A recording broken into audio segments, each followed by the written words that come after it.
Good afternoon, everyone. I am Lisa Lord, and thank you so much for joining for this media briefing at such short notice. However, given the eruption of the La Soufrière volcano in St. Vincent and the Grenadines this morning, we will be addressed by the Minister of Home Affairs, Information and Public Affairs, the Honorable Wilfred Abrams, the Chief Medical Officer, Dr. Kenneth Best, Director of the Met Services, Mr. Sabu Best, the Senior Veterinary Officer in the Ministry of Agriculture, Dr. Mark Trotman, and Mr. Anthony Headley, the Director of the Environmental Protection Department. We will start with Minister Abrams.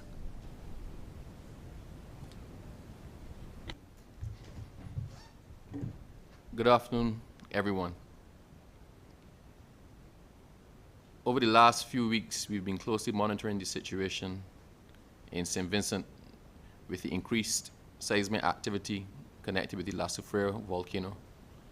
And at 8:41 this morning, the volcano suffered an explosive eruption. So basically what we have been fearing for quite a while has come to pass.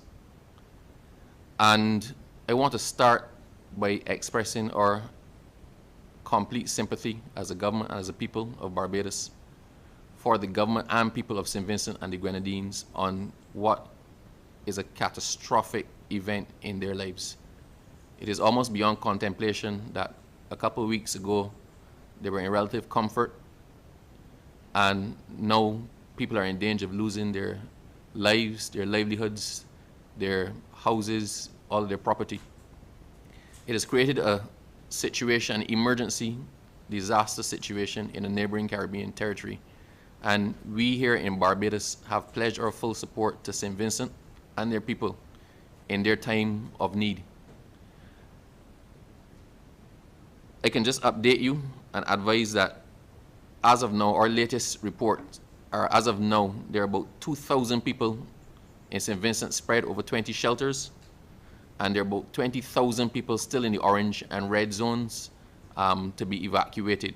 So the situation is evolving in St. Vincent, and this is as serious as it gets.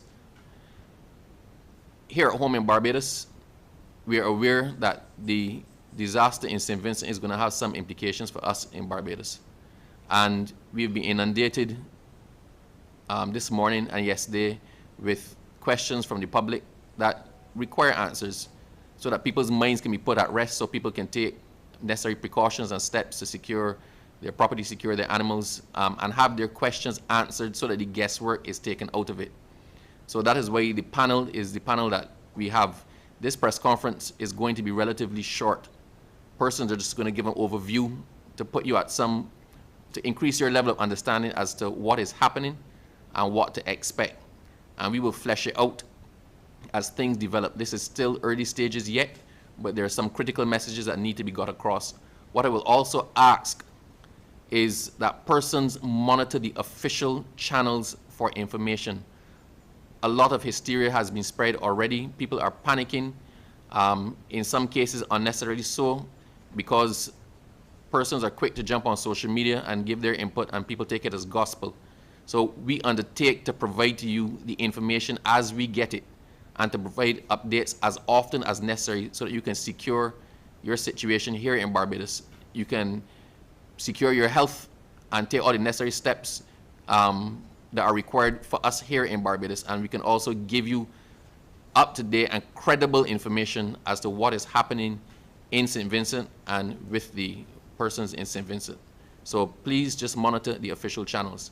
Without saying any more, I think we're going to turn it over first to Mr. Sabu Best, who's the Director of Meteorological Services, to answer some of the questions that you've put forward already.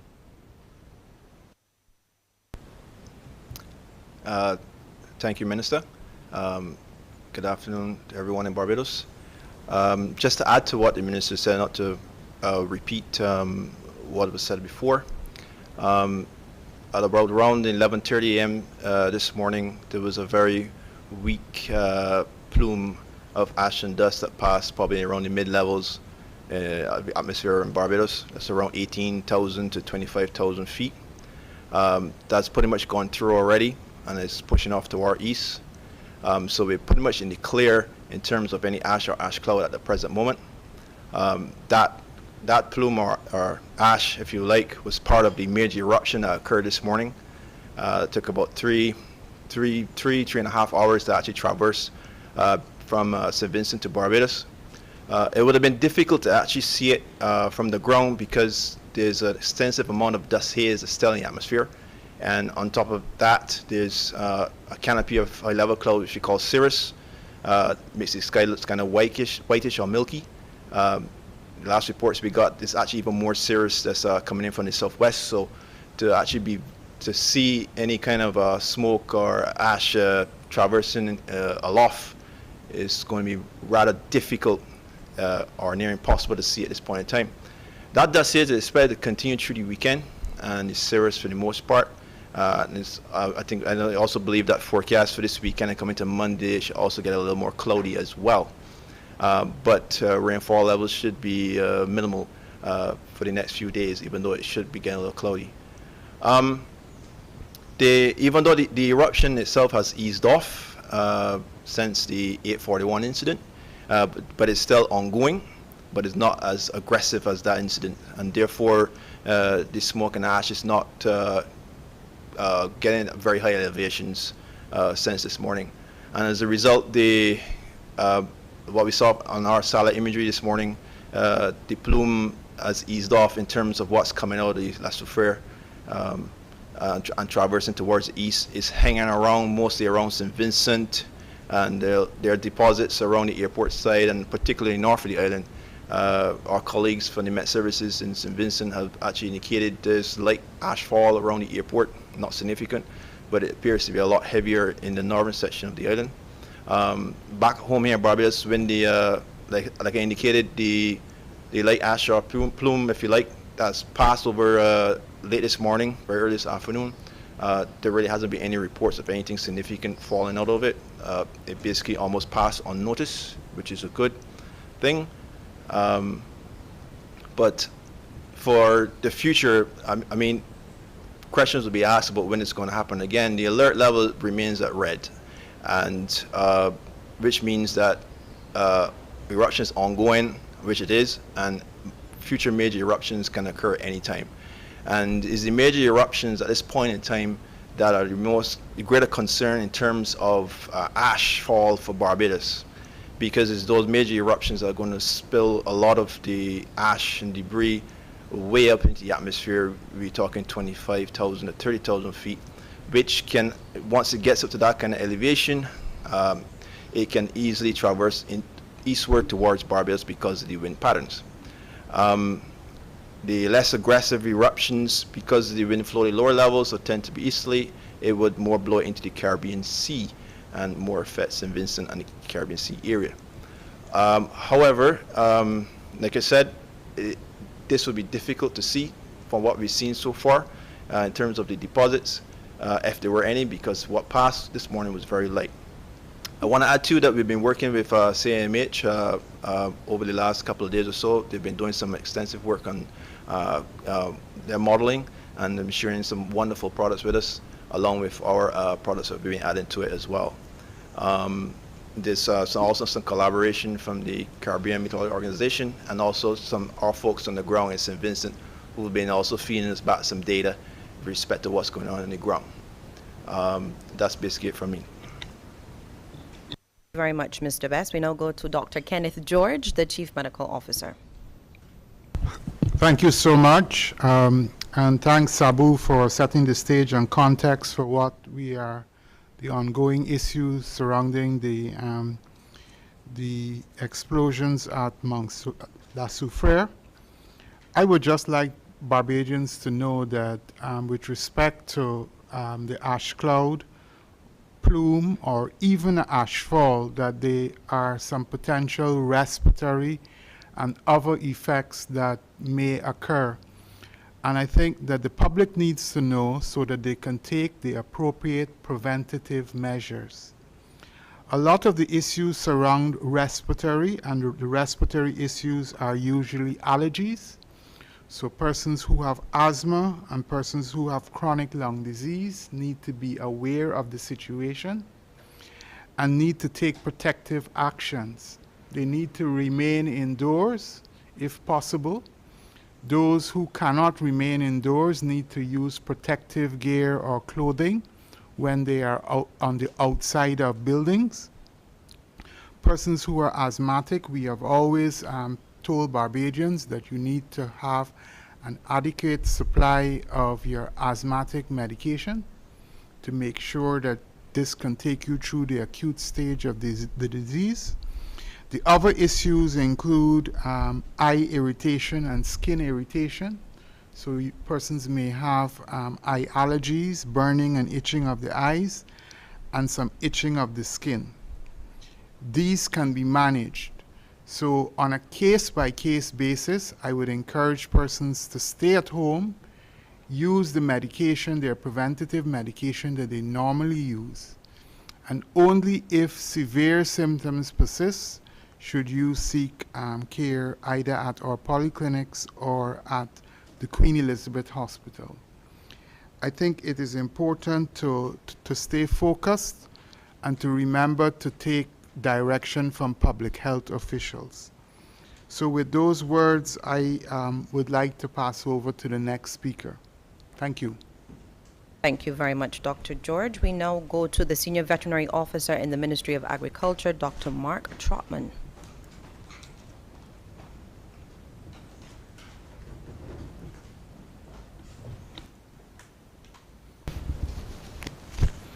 Good afternoon, everyone, and thank you for tuning in. Okay, as was referred to by the director of the Met Office, it appears as the initial insult is abated a bit, but obviously we need to be vigilant. Volcanic ash is potentially toxic to animals, including pets and livestock. The ash is acidic. It contains sulfur and fluorine, and of course this is all dependent on the amount of ash that is deposited. Potential things like ulceration, skin irritation, eye and nose irritation, inhalation, respiratory issues and things that are potential. So the animals need to be protected if there are heavy deposits of ash on the island. If we do see heavy deposits, then you would want to make sure that your animals are covered. Livestock should be brought in under shelter. Pets indoors to prevent exposure to the ash should it occur. Another major issue that we have to be cognizant of is the effect of the ash dropping on feed, forage, and water supplies for the animals. Heavy deposits of ash can cover pastures, can cover feed storage areas, and contaminated feed storage, contaminated feed and contaminated forage is inedible to animals, cannot be fed to animals. It can cause severe gastrointestinal upset, blockages, etc. So you would want to make sure that any storage facilities for feed and storage are and forage are covered and protected from ashfall.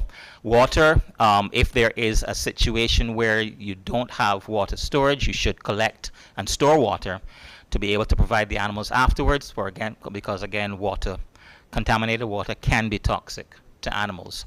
The other things I guess we would need to be aware of is the irritation that occurs if the animals do get affected by the ash can easily be addressed by hosing or washing the eyes, mouths, and ears and noses to distribute it. So it's really the ingestion issue that you really would be concerned about. If you do have real serious issues with respect to animals becoming ill, then you should seek veterinary attention. Contact your veterinarian or contact the veterinary services department.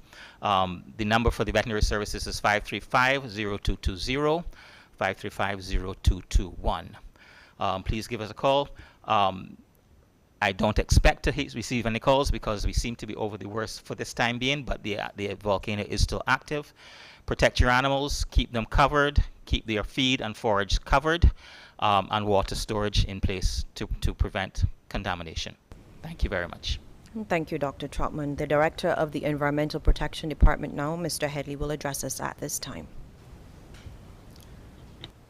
Good afternoon. Thank you very much. Currently, the EPD has an air quality monitoring station located at CIMH, the Caribbean Institute for Meteorology and Hydrology. We've observed over the last month, at least, an increase in air quality in dust levels. We currently monitor, as I've indicated, dust at that location, and since April 6, we've seen a 66% increase in dust level, and that is associated with the current dust that we're seeing, the haze that we're seeing. We are going to be putting another station into operation, and this would assist us in terms of understanding the levels of dust if there is dust fall from this particular eruption. We will also be putting in place, as a result of the eruption, a system. I'm hoping to work with Dr. George on that to notify persons if the levels of dust increase beyond the WHO standards for dust in our current environment. So just to repeat, we have one monitoring station in place. We are going to be putting a second monitoring station in place, and these monitoring stations would allow us to monitor the dust levels in terms of concentrations of air against the WHO standards, which would allow us to put preventative measures in place, as well as particularly a warning system to inform persons when the air quality has deteriorated below WHO standards. Thank you. Thank you very much, Mr. Headley. We now go to members of the media, and joining us are Gerson Carter from the Nation newspaper, Marlon Madden, Barbados Today, Janelle Riley Thornhill, the Barbados Advocate, Keith Goddard, Starcom Network, and Aaliyah Briggs from CBC. Your questions. Minister Abrams, good morning or afternoon, I'm not sure. However, can you tell us what are the reliable channels of information that we should listen to? The reliable channels that we should listen to for information are the Government Information Service and the Public Affairs Department, the Prime Minister's Office, and those three departments are going to liaise with the traditional media, which would include those of you who are here at this press conference. So persons should look for their information in addition to the government sources from the traditional media that we've come to expect. CBC, Starcom, Nation Advocate, Barbados Today, Beijing Reporter. What we don't want to be doing is forwarding on every single thing that we get without verifying that it is indeed accurate, because it may be somebody's interpretation of a situation, and people often glamorize it to get the likes. So one of the reasons we had this press conference today is a lot of stuff is out there on social media, and people are fearing this dust plume that is going to cover Barbados completely by this evening and strip the paint off your cars and poison people.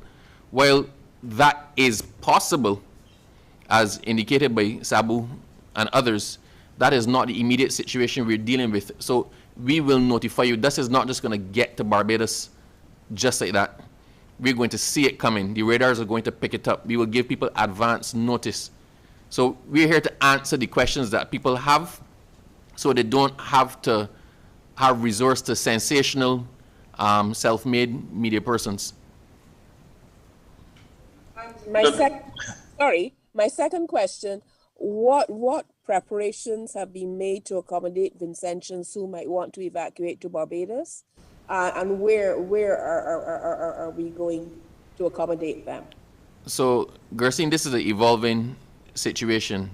Initially, you realize that cruise liners left the shores of Barbados and went down to St. Vincent. The initial planning was for persons to be evacuated within the territory.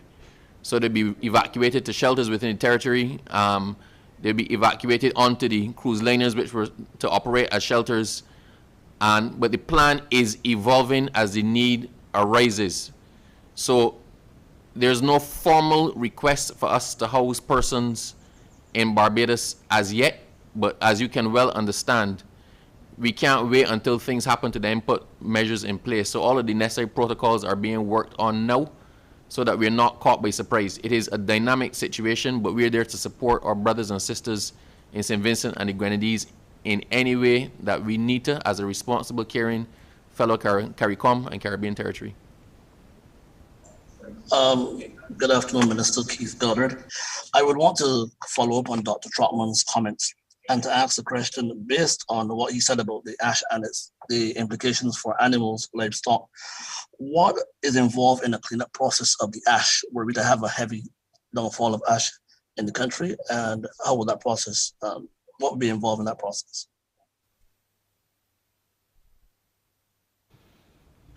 I'm not sure I can answer that question as to what the cleanup process. As far as obviously everyone's going to be responsible for their own cleanup if it falls on their property, but as far as affecting the animals, as I indicated earlier, you know, the ash settling on the animals can cause severe irritation. So you would want to make sure you hose off or wash off the faces especially. Then there is obviously the issue with respect to pasture contamination. If there is a heavy fall of ash on pastures, and there's not a lot we can do about that. It does affect not only the grass that's grown, but the soils as well too. And there are going to have to be major issues, cleanup activities, hopefully facilitated by the Ministry of Agriculture to do so. But the main take-home message I would like to give is that we need to make sure farmers, livestock owners, pet owners need to make sure that they have all feed and water supplies in covered containers or out of the way of potentially being contaminated. So there's at least a few days supply of feed and water, so the animals can continue to survive during the cleanup period. Just further to what you asked, Keith. I just want everybody to be aware that, as I said, this is a short, bare bones press conference. We are going to monitor the questions as they come in, and we will have a more fulsome press conference or a series of statements to address the concerns raised. It is difficult to address everything in this because, as I said, this was pulled together very quickly based on a kind of hysteria that was gripping Barbados and a need to assure Barbadians that there are normal channels to get your information from and to give Barbadians a current real-time update as to the situation in St. Vincent and the Grenadines and also the situation in Barbados. But we will, for the questions that we can't answer here, you can be assured that we are going to put the information together and disseminate it through the proper channels. I would just like to say, with regard to my first question about the accommodations to be made for any Vincentians who might seek evacuation here. I noticed this is a question that Barbadians are asking, and that's why I asked you the question. So when you know that, I would appreciate if we could be told. These things are being worked on all now, right? These things happen from a more official level. There will be a formal request, if necessary, from St. Vincent, and then the appropriate orders will be made from our side, at which point the information will become available to everyone. It's a little bit premature to say what arrangements have been made because we are not yet at that stage. But rest assured that the plans are being put in place to handle any eventuality that may be occur and to be able to offer St. Vincent and its people all the support that we can and all the support that they need. Are you in a position to tell us yet how many cruise ships that they've already used for evacuation? Do you know? I don't know how many have already been used for evacuation. One was there early this morning. I think others should be en route. We expect that there'll be about 5 cruise ships off St. Vincent, if not already, but within the next 24 hours. They'll be at the disposal of the government of St. Vincent and the Grenadines to deploy or to house as the situation warrants. But as that develops, believe me, you are going to be updated on it. My last question, I'd heard Prime Minister Gonzalez saying to the Vincentians yesterday that they should get vaccinated because some of the countries that they're going to may require that, and the cruise ships were requiring that. Are we making that requirement? I'm going to turn that one over to Dr. George, who is the best person to answer. The answer is not as simple as you would think. So I'm going to let him deal with that.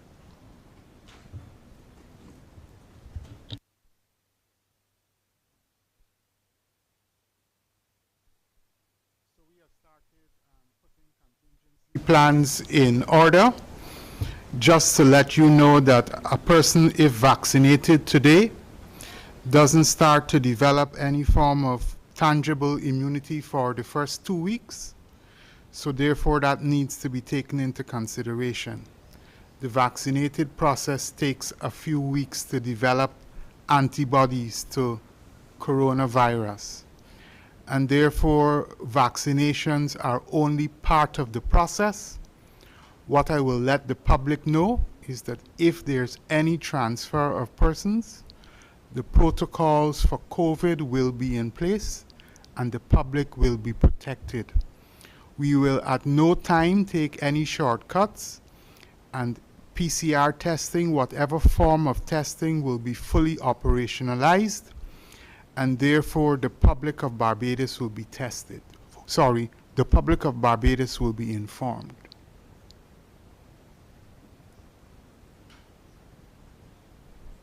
Thank you. Are there any further questions? Yes, I have one clarification or just an addition, if you may. We spoke about the livestock. What about produce for consumption? People currently having tomatoes, lettuce, cabbage, that sort of thing. How do they go about ensuring it's not adversely affected by the ash at this time? Okay, I risk stepping on my crop agricultural colleagues by answering this question inaccurately, but the best thing I can give you on this is that all produce should be properly washed before being consumed or being offered for sale. So I think that the farmers and producers need to pay and do extra attention when they're harvesting crops to make sure that they're properly washed and cleaned before they're offered for sale or consumed. That's about the best advice I can give on this matter. The ash is not going to get into the product itself. It's not going to get through the surface into the thing. It's going to be on the surface of the products. I believe you were next. Right. Aliyah Briggs, CBC. So given the presence of the ash in the atmosphere at this present moment, what kind of threat does this pose to our aviation traffic? Are there any plans to stop flights from coming in the near future? Just wait on Mr. Best to get in position to answer that question, who's the director of the Barbados Met Services.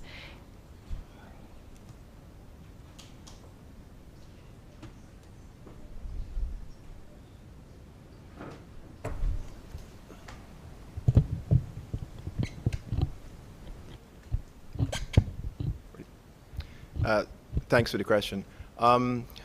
We've been virtually in constant contact with Civil Aviation Authority. The director actually during this meeting just gave me a call, but they couldn't take the call because we were actually in the meeting. So we've been giving them information about the current plume that passed through late this morning or this afternoon, and basically about the fact we have an open window. They're going to take, I can't really speak honestly for the Civil Aviation Authority. Question will probably have to reach directly out to them, but we've been providing enough information for them to make the appropriate decisions about the airspace, which they're in control of, and also they'll be communicating with the Gaia Inc. to ensure that necessary steps and precautions are taken to protect equipment and any aircraft on the ground. Are there any further questions? Yeah, hi, Lisa. I just please. wanted to get, even though Minister said it's early days yet, but I just wondered in terms of us sending a contingent to St. Vincent, is that part of the wider plan, Minister? And can you speak to it? You mean by sending a contingent as wide as it? From either from the BDF or as part of the RSS network, is that? The full support services are going to be deployed. I know that the full support services are going to be deployed as necessary to St. Vincent. The Coast Guard will be heading down to take supplies and to handle transfer of equipment and maybe personnel. I understand there was a request, or some of the security services are on standby just as a precaution, but effectively, St. Vincent is a sovereign territory. If the government of St. Vincent asks for our help in any department and we're able to provide it, then we will do it. What we can't do is pick up and go to someone else's country without being asked or without being invited. So what manpower we send depends on what manpower or what resources are requested. I know that we got a request for certain equipment and supplies, a pretty comprehensive request that's being dealt with through SEDIMA and or DEM here in Barbados. So we're dealing with that, but equally manpower follows the same protocols. What is requested, we will endeavor to supply because we're here to provide support. Thank you, Minister. If there are no further questions, I'll ask the Minister to close at this time. I want to thank the members who came here for this press conference on what was exceedingly short notice. This one was done to address the concerns of Barbadians that were being asked on social media, that were being requested of us through official channels, to put your minds at rest that you will get the information in a timely fashion. As soon as we get information that's relevant to you, we will send that information out in a structured way that you can have confidence in what is being shared with you. Our focus at this point in time is the government and the people of St. Vincent and the Grenadines. I can't imagine what they are possibly going through right now. And the best we can do as a country to our brothers and sisters is to offer them whatever support that they require to help them to get past this life-changing and in many instances life-threatening event. So I want to thank all those who came here at very, very short notice. I want to thank you, the members of the media, for facilitating us with this as well. And the people of Barbados have our undertaking that the information will be supplied. As much as we receive, there are no secrets to be had here. We will pass it on to you, and please rely on the regular and accepted and official communication stations and systems for your information. Thank you. Thank you, Minister. That was Minister of Home Affairs, Information and Public Affairs, the Honorable Wilfred Abrams. We were also addressed by the Chief Medical Officer, Dr. Kenneth George, the Director of the Barbados Met Services, Mr. Sabu Best, the Senior Veterinary Officer in the Ministry of Agriculture, Dr. Mark Chotman, and Mr. Anthony Headley, the Director of the Environmental Protection Department. Members of the media, thank you, and thank you for joining us. Good afternoon.